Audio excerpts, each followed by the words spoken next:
Hello students, आज हम देखने जा रहे हैं चैप्टर 2 का।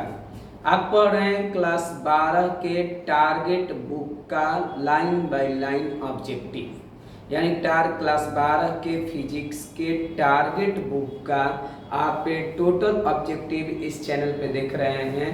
यहाँ पे आपको आज हम लोग पढ़ रहे हैं चैप्टर 2 का, चैप्टर 2 जिसका नाम है इलेक्ट्रिक पोटेंशियल एंड कैपेसिटर। इसको हिंदी में आप लोग के बुक में दिया होगा विद्युत विभव और धारिता। विद्युत विभव और धारिता यह चैप्टर 2 है। चैप्टर 2 का पार्ट 1। यह 3 वीडियो बनेंगे। इसमें 3 वीडियो में यह आपके टोटल क्वेश्चन कवर करा दिया जाएगा। इसमें 68 क्वेश्चन है, 20-20 क्वेश्चन यानी करके आपके 3 वीडियो टोटल बनेंगे। 3 वीडियो में कंप्लीट हो जाएंगे। आइए देखते हैं, हम लोग चलते हैं अपने क्वेश्चन की ओर। यहाँ से आ जाते हैं क्वेश्चन पे, ठीक है। देखिए यह क्वेश्चन क्या बोल रहा है।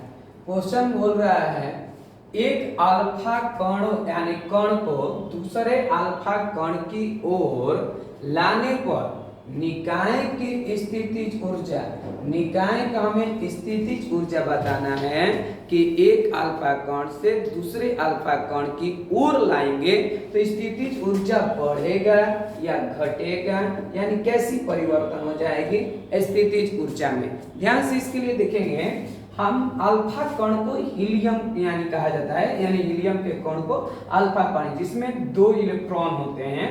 तो यहाँ पे हमारा क्या होगा हीरो, ध्यान से देखेंगे U बराबर 1/4 पाई एप्सिलॉन नॉट होता, Q1 इंटू Q2 बटा में R होता है। यह हमारा ऊर्जा का मान है। तो U बराबर 1/4 पाई एप्सिलॉन नॉट देखेंगे और 2 को इलेक्ट्रॉन इसके लिए और 2 को इलेक्ट्रॉन इसके लिए। अल्फा कण जो होता है वह प्लस में होता है।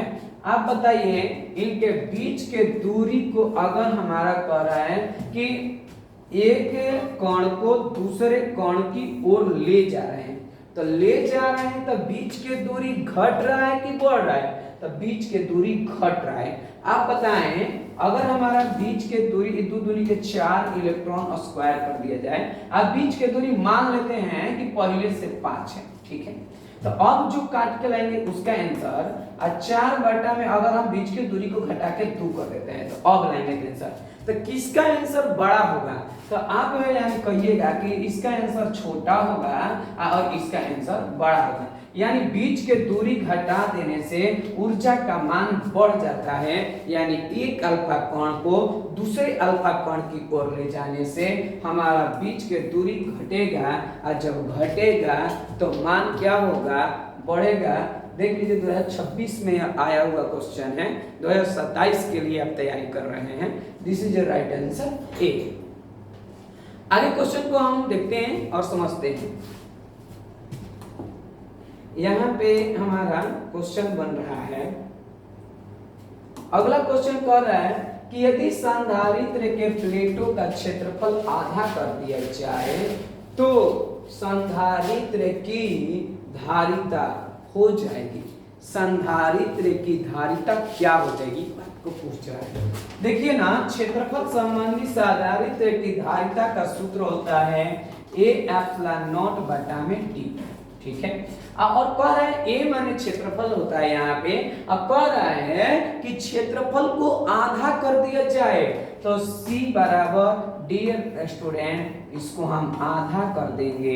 आधा जब करेंगे तो ई वाला यानी इसके नीचे कुछ नहीं तो 1 है, तो पहला गुणे चौथा, दूसरा गुणे तीसरा होता है। तो C बराबर A एप्सिलॉन नॉट बटा में 2D, यानी 2D कहने का मतलब क्या हो गया, 1/2 गुणे A epsilon not into D हो गया।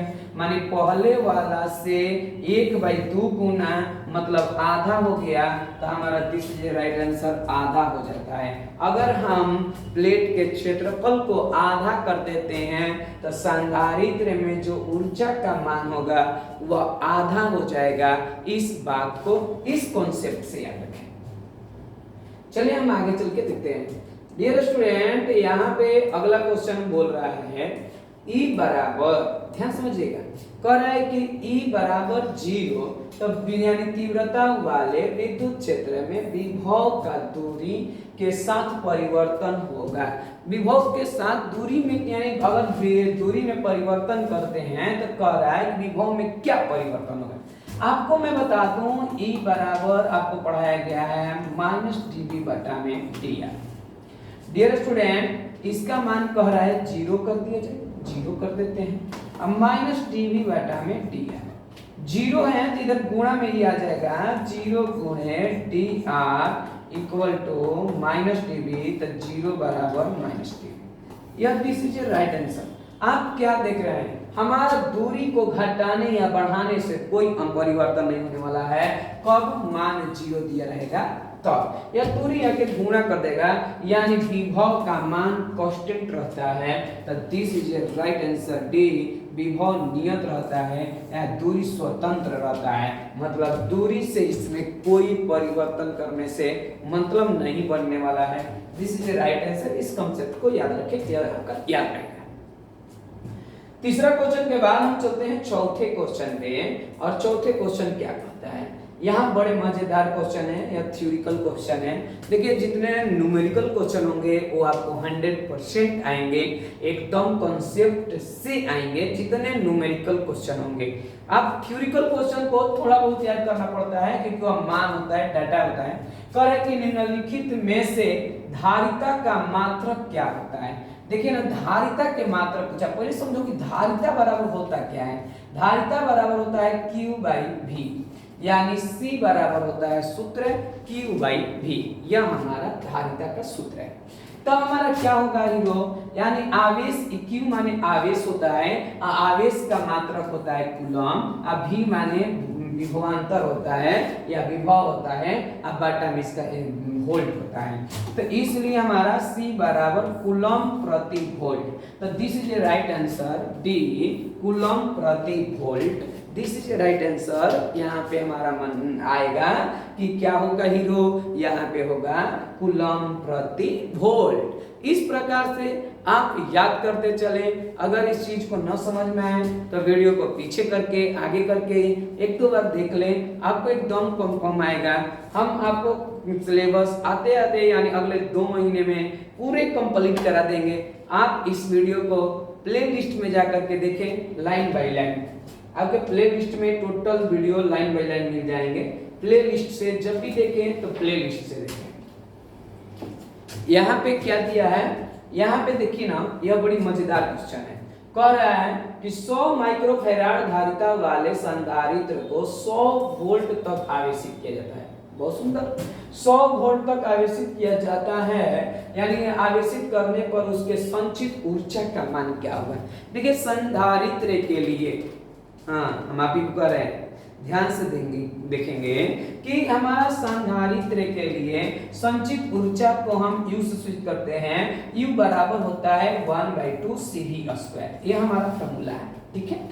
अगर हमारा यह फॉर्मूला है तो U बराबर हमारा क्या होगा, 1/2 गुणे C का मान बोला है 100 माइक्रोफैराड, यानी C बराबर 100 माइक्रोफैराड। इसका अर्थ होता है 100 गुणे 10 के पावर -6। तो यहाँ पे हम लिख देंगे 100 गुणे 10 के पावर -6, ठीक है। और गुणा का चिन्ह भी को बोला है 10 वोल्ट तक, तो इसका स्क्वायर दिया है इसलिए स्क्वायर कर देंगे। तो U बराबर हीरो बनता है 1/2 गुणे, यह 10 का हमारा स्क्वायर कर सकते हैं, 100 है तो, और गुणे 10 के पावर -6, और हमारा 10 पे 4 हो जाएगा, इसे 10 के पावर 4। तो U बराबर हो जाएगा 1/2 गुणे 10 के पावर 4 और 10 के पावर 2 हो जाएगा 10 के पावर 6 और 10 के पावर -6। देख लीजिए, यह प्लस माइनस क्या हो जाएगा, कट जाएगा। U बराबर 1/2 को लिखते हैं 0.5, और यहाँ पे ऊर्जा पूछ रहा है इसलिए जूल बोलते हैं। तो देखिए 0.5 यहाँ दिया है, यहाँ पे दिया है, और इसका SI मात्रक होगा जूल, तो 0.5 जूल। इसके लिए यह थ्योरी है, इस थ्योरी को याद रखें, इस कंसेप्ट को याद रखें। कॉन्सेप्चुअल क्वेश्चन है, यह इसी प्रकार के क्वेश्चन पूछे जाते हैं ऑब्जेक्टिव में। देख लीजिए 2025 में यह पूछा हुआ क्वेश्चन है, हो सकता है कि 27 में रिपीट कर भी सकता है, नहीं भी कर सकता है, इसका कोई अर्थ नहीं, लेकिन इसी प्रकार से आ सकता है। तो आगे के क्वेश्चन को हम देखते हैं क्या बोल रहा है। कह रहा है कि संधारित्रों की, यानी हमें बोल रहा है संधारित्रों के समानांतर प्लेट समानांतर संयोजन में प्रत्येक संधारित्र के लिए कौन सा राशि समान होता है। ध्यान से इस बात को सीखेंगे। यह बार बार बच्चे भूल जाते हैं कि आवेश पर लगाएं या विभवांतर पर लगाएं। बार बार बच्चे बोलते हैं आवेश पर लगाएं या विभवांतर पर लगाएं। तो आवेश या विभवांतर के लिए ट्रिक सिर्फ समझिए। देखेंगे एक होता है हमारे पास श्रेणी क्रम संयोजन, ठीक है। और एक होता है हमारे पास समानांतर क्रम संयोजन। अब इनको कह रहा है कि मान किसमें रहता है, यानी मान सम्मान किसका होता है। देखिए याद रखें, जब भी श्रेणी क्रम कहेगा तो श्रेणी क्रम में आवेशों का मान समान होता है या समान होता है, ठीक है। और समानांतर क्रम कहेगा तो यहाँ पे विभवांतर का मान समान होता है, विभवांतर समान होता है। अब हमें याद करने में बड़ी समस्या होता है। अब इस चीज को एक छोटा सा मैं ट्रिक देता हूं, ऐसे आप याद करें, ट्रिक पे भरोसा न करें। यहां देखें, यह हमारा समानांतर क्रम और यह हमारा श्रेणी क्रम, बताओ दोनों में लंबा कौन है। देखिए 1 2 3 4 अक्षर का या 4 मानिक वर्ड में है, और ई वाला 1 2 3 4 5 6 अक्षर लगभग 7 अक्षर में है पूरे मिला करके। तो अब बताइए यह मतलब लंबा है, यह मतलब छोटा है। तो छोटका के आंसर छोटका और लंबा के आंसर लंबा। छोटका के आंसर छोटा वाला, लामा वाला के आंसर लामा वाला। तो यहाँ पे देखिए समानांतर क्रम बोला है, तो समानांतर क्रम लंबका है तो लंब का आंसर होगा, यानी विभवांतर समान होगा। समानांतर क्रम में विभवांतर का मान समान होता है और आवेश का मान भिन्न होता है। श्रेणी क्रम में आवेश का मान समान होता है और विभवांतर का मान भिन्न होता है। आगे की क्वेश्चन को हम देखेंगे और समझेंगे। डियर स्टूडेंट, यहाँ पे हमारा क्वेश्चन में आ चुका है और यह बोल रहा है, कह रहा है कि एक बंद पृष्ठ के भीतर, देखिए क्या बोला है, एक बंद पृष्ठ के भीतर n विद्युत द्विध्रुव स्थित है, तो बंद पृष्ठ से निर्गत यानी कुल विद्युत फ्लक्स का मान क्या होगा। विद्युत फ्लक्स का मान यहाँ पे पूछा है। अच्छा, मैंने आपको क्या सिखाया है, मैंने सिखाया विद्युत फ्लक्स को हम आवेश पे डिपेंड करता है कि अंदर में आवेश कितना है। अगर यहाँ विद्युत क्षेत्र कहता है अंदर में तो 0 होता है, लेकिन यहाँ फ्लक्स जब बोला है तो फ्लक्स बराबर आप जानते हैं फॉर्मूला होता है Qn बटा में एप्सिलॉन, ठीक है। अब फाई इक्वल टू हम क्या लिख पाएंगे, कह रहा है n विद्युत द्विध्रुव है, n विद्युत द्विध्रुव, एक विद्युत द्विध्रुव का मतलब एक विद्युत द्विध्रुव में आपके एक को माइनस होता है, एक को प्लस होता है, एक माइनस होता है, एक प्लस होता है, 2 आइट्स होते हैं एक विद्युत द्विध्रुव। तो इस प्रकार के n विद्युत द्विध्रुव हैं, n विद्युत द्विध्रुव है मतलब एक को माइनस होगा, एक को प्लस, और होगा तो क्या होगा, यानी एक को माइनस में होगा, यहाँ पर लिख सकते हैं एक को माइनस में होगा, एक को प्लस में। इसी तरह फिर से एक को माइनस आएगा, फिर एक को प्लस आएगा, इस बार फिर से एक माइनस आएगा और फिर एक प्लस आएगा। यानी इसी प्रकार से n विद्युत यानी वो है विद्युत द्विध्रुव है, n है माने बहुत सारा है। तो अब बटा में एप्सिलॉन नॉट, प्लस वाला माइनस से कटेगा, plus minus plus minus plus minus खत्म। तो हमारा ऊपर में क्या बच गया, n तक कटा सकते हैं, तो 0 बटा में एप्सिलॉन नॉट, यानी दिस इज राइट आंसर, 0 होगा। यहाँ पे इसका मान 0 होगा। 0 किस प्रकार से आया, 0 रटना माना है।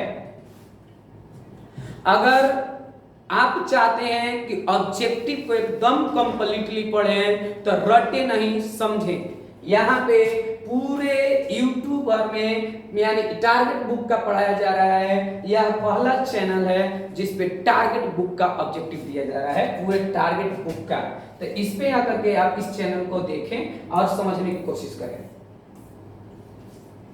आपको पसंद आए तो चैनल को सब्सक्राइब करें, उस पर लाइक दें। इससे क्या होता है कि आगे वीडियो बनाने में उत्साह बनी रहती है। देखिए कह रहा है कि r दूरी पर रखे दो विद्युत ध्रुवों से बने निकाय का एक स्थितिज ऊर्जा का अनुक्रमानुपाती होता है। का अनुक्रमानुपाती को मतलब समानुपाती।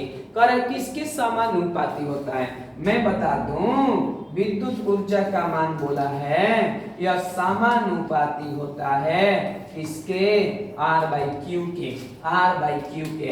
यही हमारा जब Q ऊपर जाएगा R के पावर -3 लिखाएगा तो दिस इज राइट आंसर। यहाँ पे हमारा मान आएगा यह R के पावर -3 के पदों में लिखेंगे, -3 के पदों में लिखेंगे। This is right answer b, this is right answer b. आगे चल के देखते हैं हमारा यहाँ पे क्या बोला है। यह हमारा एक क्वेश्चन है, कह रहा है किसी संधारित्र की धारिता यानी निर्भर नहीं करता है, किसी संधारित्र की धारिता। ये हमें नहीं याद करना है कि निर्भर नहीं करता है, हमें यह याद रखना है कि निर्भर किस पे करता है। हमें ये याद रखना है कि निर्भर किस पे करता है। मैं बताया हूं आपको, हमारे जो क्लास में पढ़े होंगे वो विद्यार्थी जानते हैं या कहीं भी पढ़े होंगे वो विद्यार्थी जानते होंगे, वो जानते हैं कि प्लेट के आकृति पर निर्भर करता है, प्लेट के आकार पर निर्भर करता है और उनके बीच के यानी अंतर पे डिपेंड करता है कि प्लेटों के बीच का अंतर कितना है। लेकिन यहाँ कह रहा है किस पर निर्भर नहीं करता है, तो आवेशों पे निर्भर नहीं करता है। दिस इज राइट आंसर, आवेशों पे निर्भर नहीं करता है, यानी यहाँ पे सी पे टिक लगाएंगे, आवेशों पे निर्भर नहीं करता है। आगे समझिए यहाँ पे 10 नंबर क्वेश्चन क्या है। 10 नंबर क्वेश्चन बहुत ही एक महत्वपूर्ण क्वेश्चन में बुला सकते हैं बच्चे याद रखें, जहां फैराडे आ जाए, जहां फैराडे आ जाए वह धारिता का मात्रक कहलाए। जहां फैराडे शब्द आए वह धारिता का मात्रक कहलाए। तो दिस इज राइट आंसर, धारिता। यह धारिता का मात्रक है। तो फैराडे कह रहा है, पिको फैराडे कहे, माइक्रो फैराडे कहे, यानी कोनो फैराडे कहे, मिली फैराडे कहे, किसका मात्रक है कहेगा तो विद्युत यानी धारिता का मात्रक है। यह धारिता को फैराडे का मात्रक, धारिता का मात्रक फैराडे होता है। तो इसलिए वो संख्यात्मक माना जाता है, पिको, मिली, नैनो, ये सब उससे मतलब नहीं है। हमको यह देखना है कि फैराडे दे रहा है। आगे देखिए यहाँ पे कह रहा है, इस क्वेश्चन में क्या कह रहा है, कह रहा है एक गोलीय चालक की धारिता इतना है। तो कह रहा है कि त्रिज्या का मान बताएं। बड़ी मजेदार क्वेश्चन, त्रिज्या का मान बताएं। बाबू देखल जाओ, C बराबर होता है formula 4 pi epsilon not into R। हमें त्रिज्या का मान निकालना है, मतलब R का मान निकालना है। हमें त्रिज्या का मान निकालना है, मतलब R का मान निकालना है। हम क्या करेंगे, हमारा C का मान यहाँ पे 1 माइक्रोफैराड दिया है, यानी 1 0.0 से मतलब नहीं होता है, पॉइंट के बाद 0 हो, लेना देना कुछ नहीं है, गुणे 10 के पावर माइक्रो, माइक्रो का मतलब 10 के पावर -6। ठीक है। और यहाँ पे हम चाहें तो एक स्टेप के बाद इसका मान रखते हैं। यह हमारा गुणा में है, ये जो पद है गुणा में है, तो C गुणे हम लिख सकते हैं 1/4 पाई एप्सिलॉन नॉट, बटा में आ जाएगा इक्वल टू R। अब मान रखते हैं, इसका मान हो जाएगा 1 गुणे 10 के पावर -6, यहाँ पे दिया है, माइक्रो का मतलब होता है 10 के पावर -6। और इसका मान कौन जग में नहीं जाना था, जो साइंस पढ़ा था, जग में कौन नहीं जाना था जॉन साइंस पढ़ा था 1/4 का मान क्या होता है, तो इसका 9 गुणे 10 के पावर 9 होता है और यह हमारा माइनस में और यह प्लस में कट जाएगा, 3 गो प्लस में बचेगा तो 9 गुणे 10 के पावर 3 और यह मीटर में आ जाएगा। तो दिस इज राइट आंसर। इसी को 3 लिखें चाहे 3 को 0 लगा दें, मीटर बराबर 8। तो this is right answer c 9000 metre. 9000 metre इनके यानी त्रिज्या का मान होगा। इस कॉन्सेप्ट को याद रखें। यह ऐसा क्वेश्चन कितना भी है रट रट के मर जाओगे, फिर भी यहाँ पे मान बदल जाए तो नहीं बना पाओगे।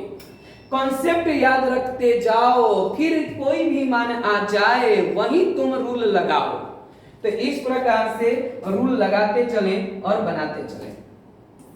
यहाँ पे कह रहा है, क्या कह रहा है, क्वेश्चन दिया है, क्वेश्चन बोल रहा है 6 माइक्रोफेराड धारिता के 3 संधारित्र उपलब्ध हैं। 6 माइक्रोफेराड के 3 संधारित्र उपलब्ध हैं और पर उनके द्वारा प्राप्त न्यूनतम और अधिकतम धारिता का मान पूछ रखा है। न्यूनतम और अधिकतम धारिता का मान क्या होगा, तो न्यूनतम और अधिकतम धारिता के मान को समझते हैं। यहाँ पे क्या बोल रखा है, न्यूनतम के लिए और अधिकतम के लिए। देखिए हमारा धारिता को 2 ही विधि द्वारा यहाँ पे जोड़ा जा सकता है, एक श्रेणी क्रम, एक समानांतर क्रम। जब समानांतर क्रम में जोड़ते हैं तो न्यूनतम मान आता है और जब श्रेणी क्रम में जोड़ते हैं तो अधिकतम मान आता है। तो हम पहले श्रेणी क्रम में जोड़ लेते हैं। तो हम यहाँ लिख सकते हैं श्रेणी क्रम में। तो श्रेणी क्रम में क्या होता है, C बराबर C1 plus C2 plus C3, 3 में से 3। तो इसका कि 3 संधारित्रों को 6 माइक्रोफेराड के है, तीनों 6 ही माइक्रोफेराड। तो 6 माइक्रोफेराड 6 माइक्रोफेराड प्लस 6 माइक्रोफेराड यह हमारा हो गया। तो जोड़िएगा 18 माइक्रोफेराड। पहले ही देखो 18 माइक्रोफेराड कहाँ दिया है, देखिए 2 को में दिया है, एगो यहाँ पे दिया है, एगो फिक्स हो गया कि यह तो आंसर होगा नहीं, यह आंसर नहीं होगा क्योंकि अधिकतम मान हमारा 18 आ रहा है और इनमें से 18 2 को में दिया है। तो अब कह रहा है कि न्यूनतम भी ज्ञात करना है। तो न्यूनतम निकालने के लिए यहाँ पे निकालते हैं कि 4 होगा या 2 होगा। तो हम यहाँ पे लिखते हैं न्यूनतम के लिए श्रेणी, यहाँ पे गलत है, आप इसको कर लीजिएगा, गलत है। श्रेणी क्रम का सूत्र होता है 1/c बराबर 1/c1 plus 1/c2 plus 1/c3। यह फॉर्मूला होता है, वह गलत था क्योंकि वहां पे प्रतिरोध के हिसाब से होता है, दिमाग से यानी हम लोग इधर आ गए।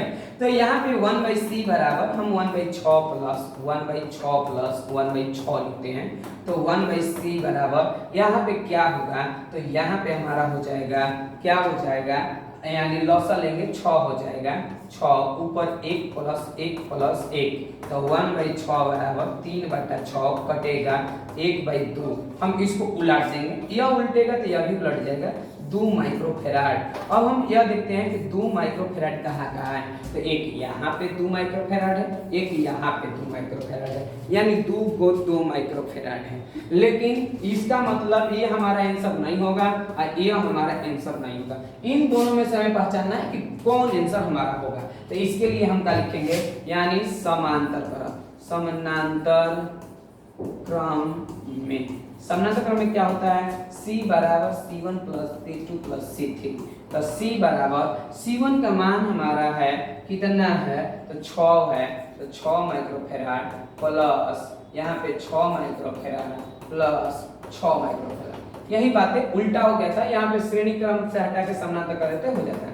यहाँ पे हो जाएगा 18 माइक्रोफेराड, यहाँ पे 18 माइक्रोफेराड। तो यह हमारा गलत हो गया, यही सही। 2 माइक्रोफेराड न्यूनतम मान और 18 माइक्रोफेराड अधिकतम मान। This is the right answer, 2 और 18। इस प्रकार से इसका कॉन्सेप्ट। आगे देखिए, यहाँ पे पारावैद्युतांक का एसआई मात्रक क्या होता है। पारावैद्युतांक को हम एप्सिलॉन नॉट लिखते हैं, एप्सिलॉन नॉट यहाँ पे सीखे एप्सिलॉन नॉट। अच्छा, यहाँ पे ये बराबर होता है 1/4πε0 इंटू क्यू इंटू Q2 में R, ठीक है, R स्क्वायर हो जाता है।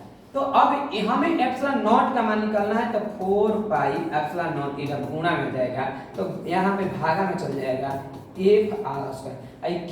क्यू है तो हम चाहे तो क्यू स्क्वायर लिख सकते हैं ना, तो Q1 Q2 आपकी इच्छा, कोई दिक्कत नहीं।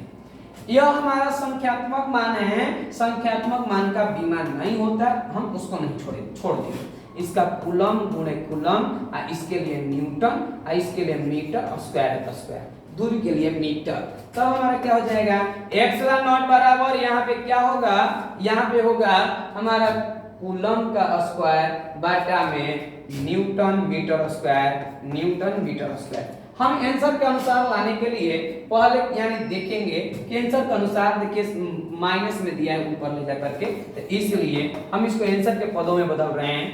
इस कूलम का स्क्वायर हो जाएगा, यह न्यूटन जब ऊपर जाएगा तो माइनस लग जाएगा, और मीटर भी ऊपर जाएगा तो माइनस लग जाएगा। ऐसा मिलाइए कहाँ पे है, ऐसा यहाँ डी नंबर पे है। This is the right answer, D. इस कॉन्सेप्ट को देख करके उसको मारें। यह आपके लाइन बाय लाइन आपके टारगेट बुक का ऑब्जेक्टिव है। टारगेट बुक में जाकर के मिला सकते हैं। टारगेट बुक को यहाँ पे पीपीटी में बदल करके यानी टारगेट बुक को लिखा गया है line by line. Total question target book का लाइन बाय लाइन है। आप बुक जाकर के देखें, एकदम ये आपको दिखाई देगा। करेगा अगर दो आवेशों के बीच की दूरी को बढ़ा दिया जाए तो करे उसकी यानी विद्युत स्थितिज ऊर्जा के मान क्या हो जाएगा। कह रहा है कि दो के बीच के दूरी को बढ़ा दिया जाए। साफ शब्दों में अगर दोनों के बीच के दूरी को बढ़ा दिया जाए, ध्यान से रखिएगा, यानी दूरी को बढ़ा रहे हैं, तब स्थितिज ऊर्जा का मान 1/2 4πε0 इनटू Q1 Q2 बटा R। तब हमारा क्या होगा, बीच के दूरी को बढ़ाएंगे यहाँ पे तो भागा देंगे, यानी पहले 2 से भागा दीजिए मान लीजिए, तब जो आंसर आएगा। अब फिर 5 से भागा दीजिए उसी मान में। जैसे मान लो यहाँ पे 10 है, मान लीजिए टोटल मान, और दूरी हमारा 2 मीटर है, ठीक है। अब भागा दीजिए, आंसर आया 5। यह 10 है लेकिन हम इसको बढ़ा दिए, दूरी को बढ़ा दिए, 5 कर दिए। अब भागा दीजिए, आंसर आ गया 2। तो बताओ घटा की बढ़ा, तो दूरी को बढ़ा देने से क्या आ रहा है, तब घट जाता है। तो this is the right answer, यानी घट जाता है। यह हमारा मान याद रखें कि घट जाता है। इस प्रकार से इन कॉन्सेप्टों को समझते चलें। कॉन्सेप्ट को समझना बहुत जरूरी होता है। विदाउट कॉन्सेप्ट बनाएंगे, अब बार बार रटते जाएंगे, फिर भी नहीं याद कर पाएंगे। कॉन्सेप्ट एक बार दिख जाएंगे और दिमागिया में बैठ जाएंगे। यह क्वेश्चन टोटल दिमाग में आपके बैठाने की जरूरत है। आवेश के यानी कह रहे 15 नंबर क्वेश्चन, आवेशित संधारित्र पर कुल आवेश होता है, यानी आवेशित यानी संधारित्र पे आवेशित हो, यानी यहाँ पे देख रहे संधारित्र है, एगो हमारा इस पे प्लस प्लस होगा। मान लीजिए संधारित्र है तो इस पे प्लस चाहे माइनस अगर डालते हैं तो माइनस में ना, इस पे प्लस प्लस। अब बताइए प्लस माइनस दोनों मिलके क्या हो जाएंगे, अब प्लस माइनस मिलके या 0 हो जाएंगे। तो यहाँ पे दिस इज राइट आंसर। आवेशित संधारित्र पे हमारा जो कुल आवेश का मान होता है वह 0 होता है, 0 के बराबर होता है। इसलिए इस कॉन्सेप्ट को याद रखें, कैसे होता है, क्यों होता है, काहे होता है, तीनों बात की चर्चा हम लोग करेंगे। यहाँ पे क्वेश्चन दे रखा है, विद्युत द्रुवीय वेक्टर तथा q वेक्टर यानी क्षेत्र तीव्रता E के बीच के कोण कितना होगा कि साम्य अवस्था आएगा। साम्य अवस्था कहने का मतलब है ना कि यहाँ पे टाउ बराबर होता है P/E sin θ, ठीक है। कह रहा है कि साम्य अवस्था होगा। साम्य अवस्था कहने मतलब कि थीटा के मान कितना रखा जाए ताकि टाउ का मान 0 आ जाए। टाउ के मान को हमें 0 लाना है हर हाल में। अगर टाउ के मान को हम 0 ला देंगे तो हमारा पता चल जाए, यानी वो हमारा मान हो जाएगा। तो देखो ना साइन थीटा के मान कितना रखा जाए कि यहाँ पे 0। तो साइन 0 कब आएगा, साइन थीटा में 0 कब आएगा, जब थीटा का मान 0 रख देंगे तो 0 आ जाएगा। तो P/E साइन यहाँ 0 डिग्री रख देते हैं, तो टाउ बराबर P PE। cos degree sine 0 का मान क्या होता है 0, तो टाउ बराबर 0। यह साम्यावस्था हो गया। साम्यावस्था के मतलब टाउ का मान 0, टाउ का मान 0, किसी भी साम्यावस्था कहेगा उसका मान 0। यहाँ सामने यानी टाउ का मान बोला है, तो cos डिग्री के कोण पर 0 हो रहा है, तो 0 डिग्री के कोण पर 0 हो रहा है। This is right answer. 0 degree के कोण पर हो रहा है 0। कोई दिक्कत? एकदम दिक्कत नहीं होगा भाई। आप हमारे साथ मिले रहें, आप हमारे साथ जुड़े रहें, आप फिर देखें, एक ही जय जयकार होगा, ऑब्जेक्टिव हर बार होगा। कह रहा है ना कि चित्र एगो दिया है, देखिए एगो चित्र दिया है, इस चित्रवा को देख देख के लोग अच्छे कंफ्यूजन में रहते हैं, आखिर बनाऊं तो कैसे बनाऊं। और ए और बी के बीच का समतुल्य धारिता होगा। समतुल्य धारिता का मान पूछा है मेरे भाई, धारिता का मान क्या होगा। देखो मान लो हमारा यहाँ पे एक धारिता है और यहाँ पे एक और धारिता है, ठीक है। धारिता है मान लीजिए, संधारित्र है, कैपेसिटर है, और क्या कर रहा है भाई, कैपेसिटर खराब हो गया है, तो जब कैपेसिटर खराब हो गया है तो करंट होने पासे नहीं कर रहे, होने चाहिए नहीं रहा है, तो जब नहीं जाता है तो यहाँ से वो टोचन कर देते हैं, वो तार को खोलते नहीं, एक तार को ये जैसे लगा कर ही जब जोड़ देते हैं। तब बताओ इसमें धारिता का कोई महत्व रह गया? बिल्कुल नहीं रहा। तब धारिता का महत्व केवल किसका है, तो केवल इस वाले धारिता का महत्व है, यानी इसका धारिता कितना दिया है, C दिया है, तो this is right answer C। धारिता का मान C का है, क्यों, कैसे, आगे देखिए। कह रहे हैं कि विभव परावर्तक बराबर होता है जिसके बाटा में दूरी आ जाए विभव परावर्तक कहलाए, जिसके बाटा में दूरी आ जाए विभव परावर्तक कहलाए। ई बराबर आप लोग का विभव परावर्तक सिद्ध किया गया है dv बाटा में dx, dv बाटा dx देखिए यहाँ पे होता है, हालांकि यह माइनस में होता है तो माइनस में भी देगा तो पर भी ठीक है, आप प्लस में देगा तब पर भी ठीक है, यानी dv बाटा में dx को आप लगाएंगे, टिक लगा के और चले जाएंगे, अब फिर उसके बाद नंबर आएंगे।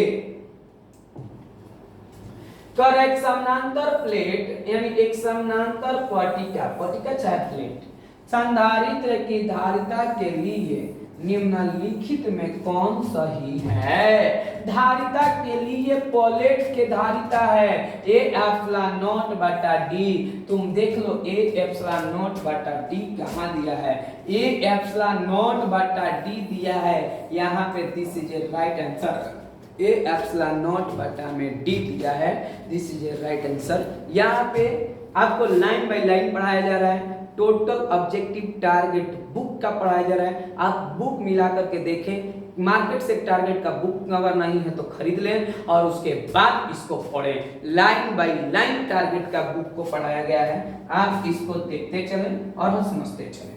यहाँ पे क्या है ना, करेंगे एक बिंदु आवेश Q से r दूरी पर विद्युत विभव का मान होता है। r दूरी पर विद्युत विभव का मान क्या होता है, तो विद्युत विभव के मान के लिए v बराबर 1/4 पाई एप्सिलॉन नॉट Q बटा में r होता है, this is a right answer A। Q बटा में यानी r होता है, this is a right answer A। यह इस प्रकार से हमारा 20 क्वेश्चन के 20 क्वेश्चन पूरा खत्म हुआ और हम अगले एपिसोड में आएंगे। तो आज के लिए इतना ही, हम फिर मिलते हैं अगले एपिसोड में। पूरे प्लेलिस्ट के अनुसार आप वीडियो देखते चलें।